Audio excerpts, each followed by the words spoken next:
Hey friends, welcome to another episode of At This and That. My name is At This, that's one of my names. Today we're going to have our second collaborative episode, and I'm so excited to have our guest of today, my lovely, lovely, lovely friend. That's my twin for real, for real. Welcome to the channel, girl. Thank you. I'll let you introduce yourself and then we can tell our friends what we're here to talk about. Hi, yo. My name is Ornella. I go by Nene. And I'm so happy to be on the episode. Thank you, Ornella or Nene. Thank you, Nene, for being here. So lovely to have you. Before we start anything, how are you today? I'm doing good. It's a nice day. It's sunny outside. Just had a smoothie, so I'm ready for this. Oh, that's lovely. How are you though? Oh, You didn't tell us how you're doing.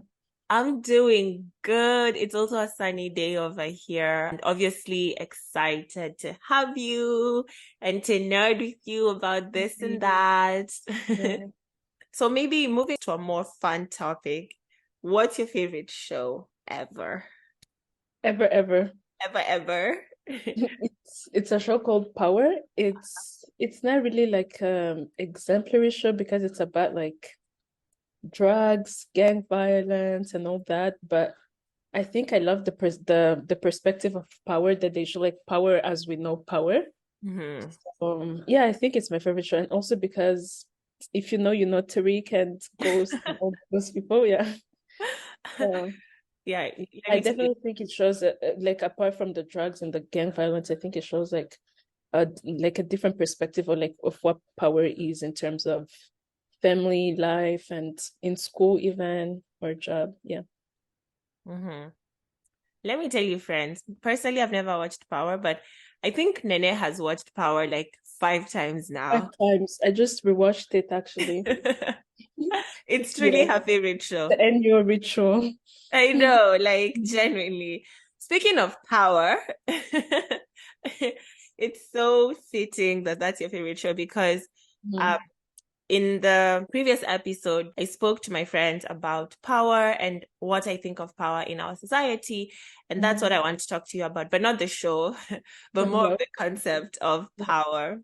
Mhm. So let's start with, what does power mean to you?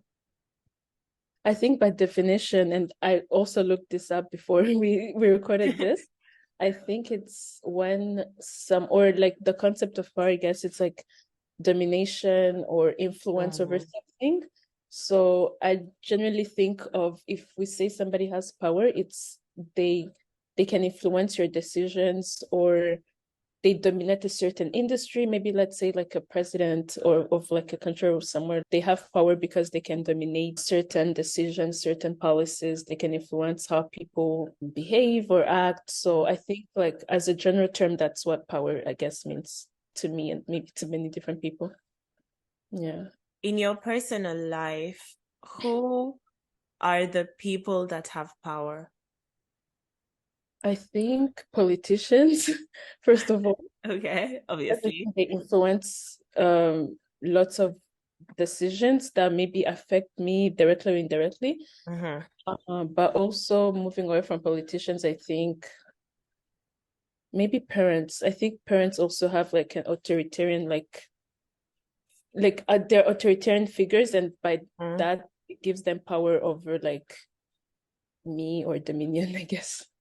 Dominion, jeez. No, no, but not Dominion, but like any authoritarian figures that we've met, like even in school, like Yeah. Oh. principals or teachers, parents, like anybody who you feel like has more authority over you, Hmm. by extension, it means more power over you because they can influence how Right.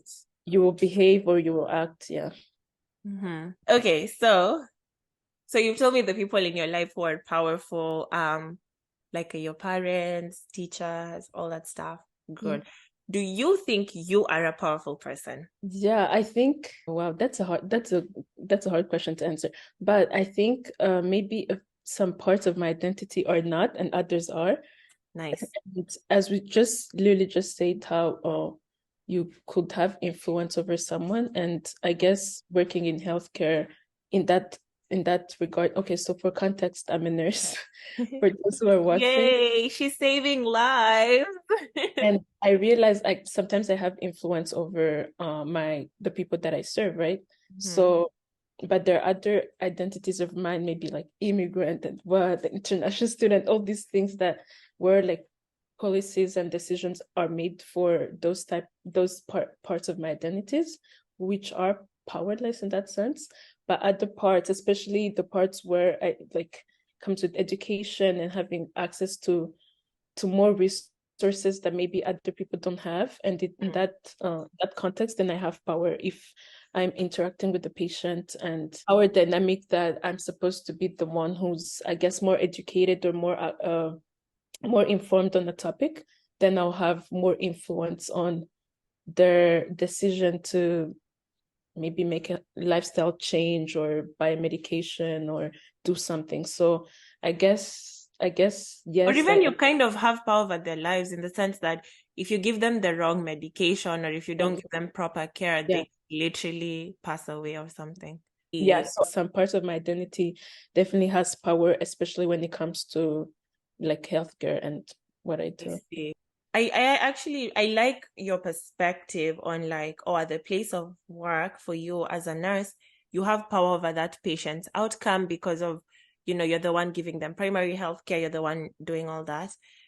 But I wonder if, like, if you think back to how you were taught about power as a child, this is not the things we associated with power, right? Like when we were taught about power as a child, we were taught, I mean, at least for me in my context, we were taught about like the who's, the movers and shakers, and those are the people we were taught to aspire to be. So I'm wondering how you were taught about power as a child and how you grew up understanding power and how that has changed for you over the years. Mm. Oh yeah, I think as a child or like when growing up, I think the way I understood power, okay, I never really took time to understand what power is, Right. to be honest, but generally we like when you're a kid or when you're young, you think of power as the president is powerful, the Mm. principal is powerful, like anybody who you think is like an authoritarian figure. Mm-hmm. But I never thought, and like me, power only meant like in a political sense, just in a political sense of Right. things. A leader is powerful. Mm-hmm. Maybe my parents are powerful in a way, they have maybe control or like power over me or principles. Like it was never like a concept that like it was never really that serious of a Right. concept to think about. But I think in school maybe that's when like the concept of power then is introduced to you, and Ooh. you start to think about it in, I guess maybe in high school it was I didn't maybe in high school we talked about power a little bit, but more so on the political side of things. But I guess in nursing school, then that's when they're like, oh, there are power dynamics between you and your patient. I'm like, power dynamics, what do you mean? Because I've Mm. always thought of myself as I would have power over like Also, something. they teach you that in nursing Yeah, school. they do. Like they always taught us that you have to be aware of the power dynamics that exist between you and a patient or a client. Mhm. So that's when I actually had to deconstruct my idea of power and I guess try to come up with my own definition of it. Mm. To think of it as it's not just power as in the president or like your prince, whatever. It's more of like if you have access to more things that other people don't have resources to, or if you're on the side that a system favors, then you have power over someone Mm. that system doesn't favor, Mm. or power over someone who doesn't have access to those resources. Mhm. So if maybe you went to like a good school, let's say, that afforded you resources to have libraries and like access to information, you're obviously going to and you're serving people, let's say, who live in an area with like limited access to resources. Mhm. Just by that, I think there is a power dynamic because you kind of have control over the information that is going to be flowing to them in that sense. I think that's how I think about it. So it's like more access to resources, more access to a system maybe that favors you. Like we can think about it in terms of gender, of race, of class. I think power exists in different dimensions, like literally between parents and kids. There's power dynamics between Right. Men and women, between even to a certain extent. Like if you go to a restaurant, the chef has more power because they're gonna decide what you're I eating. know they can spit in the food or something. Really, yeah. So I think power exists in different dimensions. It's just that maybe the one that we tend to think about more is like the absolute power that everybody knows. Power, like the power to influence people's outcomes, decisions, have control of the policies and everything. But in our day-to-day, we experience power in different ways, and the Yeah. different relationships that we hold with people, I guess. Yeah. I actually agree with that. And I was thinking about how sometimes when people gain even a tiny bit of power, it kind of gets to their head, right? It kind of like now they think, wow, y'all like get ready. Y'all are gonna be sick of me. Like I'm gonna get everything I want. Why do you think that is? Like, why do you think when people get the tiniest, in Kiswahili, we have this saying that says maskini akipata matako hulia mbwata, which basically means when the poor person gets something, like gets money or something, their buttocks are just they're almost clapping all the time. I don't know. Like it's just like those people who can't be silent when they get something, they can't move in silence anymore. Now we're not moving in silence. Yeah. They almost want to look down on other people. At least that's my observation in society. First of all, do you think that's true? And if so, why? Yeah, I think that's definitely true. I mean, we've all seen that. But I think maybe it's a 50-50 thing. Okay. And I guess my opinion on this can change really. It's not like a strong opinion, but I think first of all we're socialized to see powerful people as, you know, powerful, right? Because the way we treat powerful people, the way we, like if a president comes here, the whole world is gonna shut down. We treat powerful people with such a level of respect, of care, of, you know, everything. Like the way even congregation members give their pastors like Or even pastors. Oh my God, even pastors. We forgot about pastors, you know? So I think by that extent, we all want to have that type of respect, right? And so if you're in a position of power in any way, you're like, I'm going to grab this because I want to be treated like that, because such a innate like characteristic of humans. Love feeling, and also which gets me to the other 50%. I think it's an innate thing that we like being praised or respected or viewed. This is why I say it's not a strong opinion, because I don't know which one is which. Does the innate cause the socialization of it, or does the socialization of it cause us to internalize it and think I deserve respect and I need respect in that regard? But yeah, I think it's because of the way we see how powerful people are treated. And I think a part of us as humans, we like being praised, being respected, do you know how maybe like the average person gets offended if you do something for them and they don't say thank you, and you don't say thank you, right? Yeah. You're not praising their efforts, you're not. So I think there's like this part of us that wants to feel like we're praised, we're respected. And so maybe with the socialization of power and how we see powerful people, how they're treated, like how pastors are treated, maybe that makes us internalize it so much that we're like, the moment I get power, any sort of power, the moment y'all are gonna see. The moment I become a bank teller and I have customers, y'all will know, y'all will have to know that I have this sort of power. Interesting. I think I wouldn't necessarily be able to tell which one preceded which one, but I think it's a little bit of both, a combination of both, the socialization of it, but also like an innate thing. I don't know. I see. Everything you said, it's so interesting to me. And for me, it's like, I wonder what's the connection with the things we were taught as kids through various systems, whether it's the movies we consume, the media we consumed, whether it's religion, whether it's education.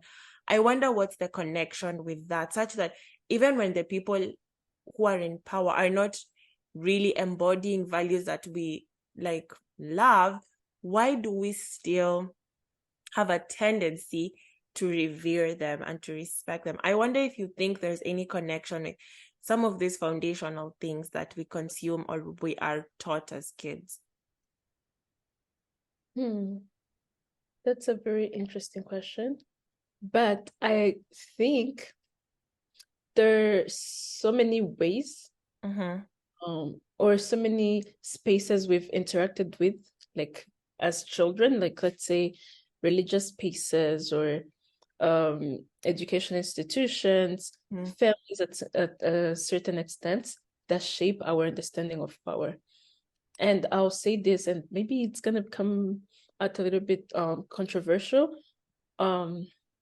even to myself, I don't know, but with religion, and I'll only maybe talk about Christianity because that's the only religion, like I'm a Christian and I grew up in a Christian like family, so I can only talk about Christianity. But in Christianity, we're thought of power and God. God is like the all-powerful being, right? That we all revere to, that we all pray to, right? So everything that has God in it automatically give respect, give power. Even when you're like in a church, if they tell you, oh, this is like a prayer room or whatever, like even your demeanor changes because of like, you think about God the as being respect, the respect that you own to the all-powerful being, right? And there's also teachings in Christianity specifically that say if there are bad things that are happening to you, right? If you have some suffering happening to you and God, the all-powerful being, lets it happen, it's probably because of your good. It's, you don't question the higher power, right?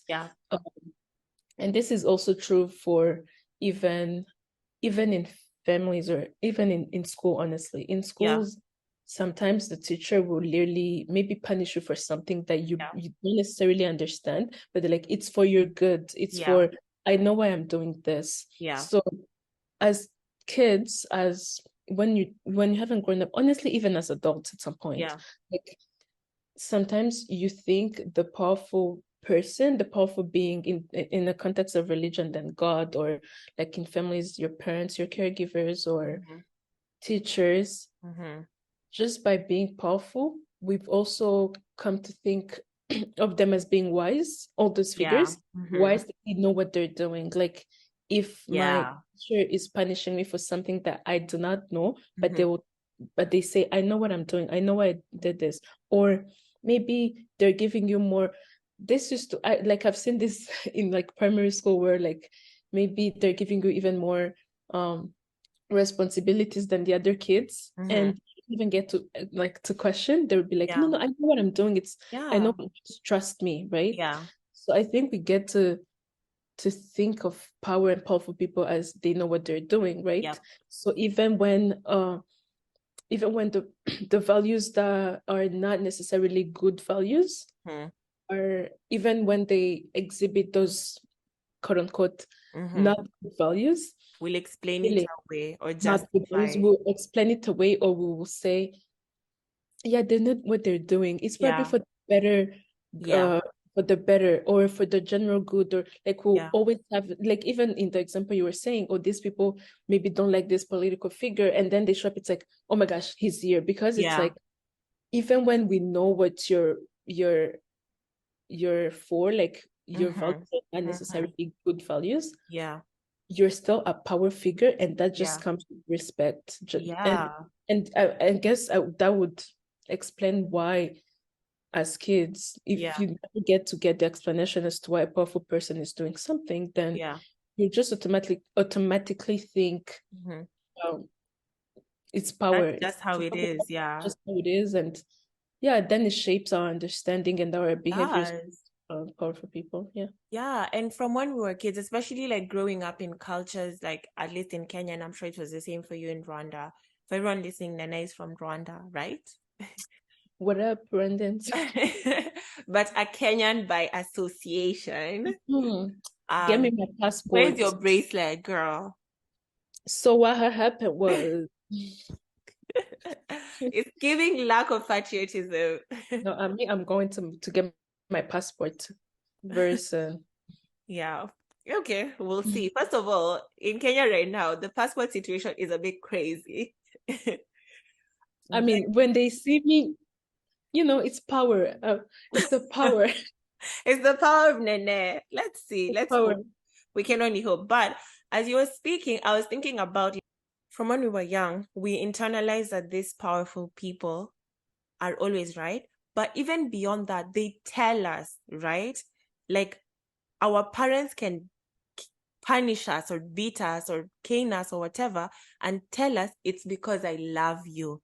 So from a young child, we're being taught people who we look up to, people in authority, people in power, can do things that hurt us, but it's quote unquote for our own good. Or even our teachers, they can punish us and they can say, it's because I want the best for you. I want you to succeed. That's why I'm being hard on you. So that's so interesting to me. Yes, yeah, and it's shaped by the spaces that we meet or that we group in. And actually, before we go, this is to advertise my favorite author, Bell Hooks.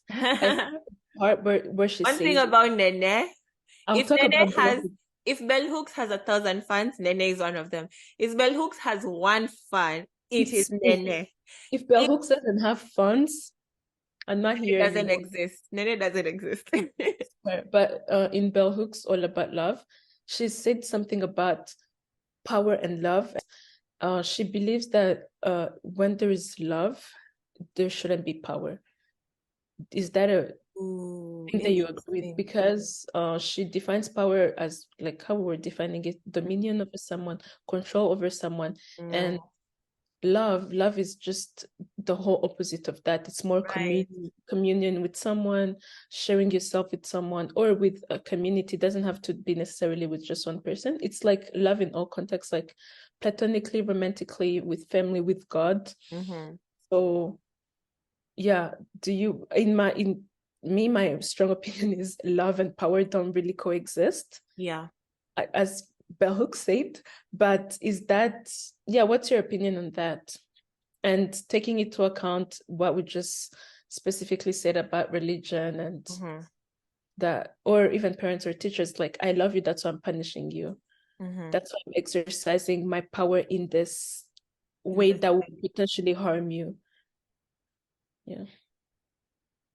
I think that's a very interesting and beautiful question. Here's what I think. I probably need time to think about it, but here's what I think right now. Power, as we said, means that you have control over the outcomes of other people, right? I do think at every stage of our lives, there's gonna be people who have power over us. When we are young, it's our parents, it's our teachers, it's all those first guides that we have in life at that point in life. When we grow older, maybe when you have a job, it's your manager, or if you're in school, it's your professors, it's your lecturers.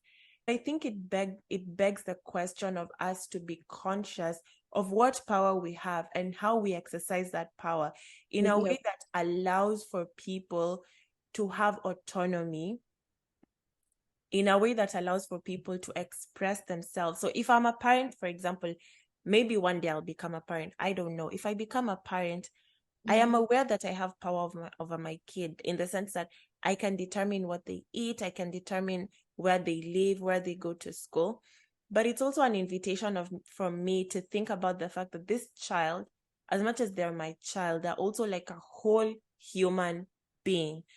Their opinion over their life matters. Like if they come and tell me, Mom, I don't want to go to this school anymore, I need to listen to that, and I need to sit with that and think about, like, why doesn't my child want to go to this school? And should I transfer my child? Should I pay attention to the things that my child is telling me? I don't know that the world can exist without power just because of how things are structured right now. And power and love, I don't know. I think I need to sit with it more. But where I'm standing from right now is that definitely a loving relationship cannot be thriving where there's constantly a power dynamic, especially in interpersonal relationships, right? So Especially if in I am your friend and there's a power dynamic between us, it's definitely love there is gonna not be like the real thing. It's always gonna be that power dynamic. Mm. I agree to the extent that loving relationships should not have a power dynamic. I don't think you can have a truly healthy, loving relationship with someone if there is a constant power dynamic and you think you're equals, you're not, right? But I also am aware of the fact that there'll always be power structures in society. There'll always be people who have more authority over us, especially when we can't make certain decisions for ourselves, like our parents, like our teachers. But it's the responsibility of those people to recognize that, yes, I'm taking care of this child because they can't take care of themselves right now, but they are a whole individual and I need to pay attention to their needs and what they want. So I still don't know the answer to that question, Yeah. but I think that's a very beautiful question. Yeah, I don't think there's a like right or wrong answer. It's just I wanted What to do hear. you think? Do you agree with bell hooks? Yeah, I think I agree with her to like in especially in interpersonal relationships. I Yes. think that was the context that she said it in. Mm-hmm. That if you're always trying to, and especially because with power, there has to exist dominance and submission with Yeah. power, right? That's Mhm. what we're talking about earlier. Like Yeah. That's there's why I don't believe in submission in relationships because, yes. like, are you my partner or are you my master? Like, hello. Yeah, because for power to exist, that's why we're talking about like subjects and whatever. There needs to always be the dominant and submissive, Submissive, whatever yeah. subject. And yeah, I don't believe in power and love coexisting, but I Mhm. also believe, or I know for sure that there's only a few, maybe like one space in the world, and I don't know what that space is, where power doesn't exist. There's always going to be some power, Mhm. but if maybe I was to become a parent, I would make sure that maybe, of course, like it's not like dominion and control over my Yeah. kids, it's more of love and freedom and all those concepts. Because I think maybe even the way I think of power, it's still the way we've socialized to think of it as So, yeah. dominion, it's control, it's influence, it's this harsh thing. So yeah, I agree with bell hooks to a certain extent. Yeah. I Technically. agree. Yeah. I echo your words. I agree to the extent of like especially interpersonal relationships, one-on-one friendships, one-on-one in romantic relationships, one-on-one such things. And at the same time, I also think that there are certain relationships where power dynamic exists by default. Parenthood, Yes. Yeah, manager. by default, just because I have more responsibility over Yeah. you, Yeah. but I also have to know my limits. But with power, Exactly. I don't think with power, the way we've come to know power, there are no limits to how far your dominion can go. Yeah. I think power and love or authority with love is, at least in my opinion, there even when you know you have that power, even in interpersonal relationship, you need to know your limits, that Yeah. the person is an individual, that there's only so much that you can decide for someone. Yeah. I agree. Yeah. Okay, so Nene, tell me if you had all the power in the world, like absolute power, you're the most powerful person in the world for like 24 hours, what would you do? Ooh, first of all, collect millions in my bank account. I know that's right. I want to be poor again, no broken. Like, But no. So jokes aside, I think I would, if I had all the power, mhm, I would make sure that in the 24 hours, every policy that does mhm, not favor poor people, marginalized people, like racial minorities, women, sexual minorities, sexual orientation minorities, every like marginalized community mhm, has the policies that protect them. and economic policies, rights. I think if I had all that much power for 24/7, but I don't know how I would do that to reach every politician in the world. But definitely, I think, and that's how I think power honestly should be used Yeah. to influence better outcomes for people. So if I could put in place like a structure or a system that protects the people that have always been marginalized and not protected and treated as subhumans, then I'll definitely do that. And of course, collect my millions, which Like, you can have both. Come on. both, I could just collect like 2 million and everybody else gets it. Two, girl, two. Because, I share, bro. It's This the is no, you have a good heart. I have a good heart. And also just in case I'm running for some office and this video comes up somewhere, they're like, "She's for the people. I'm for the people." I know But that's right. generally, I think if I had power, I would just make sure like the marginalized people finally get there. Not finally, Yeah. I'm not a savior, but Yeah. yeah. I like that actually. So what Love. would you do if you had power for 24 hours? Oof. I don't even know. That's the thing. I think people think power is so desirable and all, and it probably is. But I think it's also, I don't know. For me, it's almost numbing my mind to imagine having all the power. Like, that's a lot of responsibility. It's almost numbing because it's like, where do I begin? 24 Yeah. hours. Where do Well, I begin? exactly. I don't think I would reach everybody that I want to reach. Or Like, I'll spend the first hour just sitting. Okay, to be honest, I'll shop, like just get things out of the way, whatever, pay yeah. my debts, pay debts for all my loved ones. Like, you know what I mean? I would say, if I had all the power in the world, dang. Yeah, I think I would remove hierarchies for sure. I Yeah. think hierarchies impact all of us, and especially discriminative hierarchies like racism, sexism, misogyny, all that stuff. I think I would remove hierarchies and I would make it such that each person can just do everything they want, they love.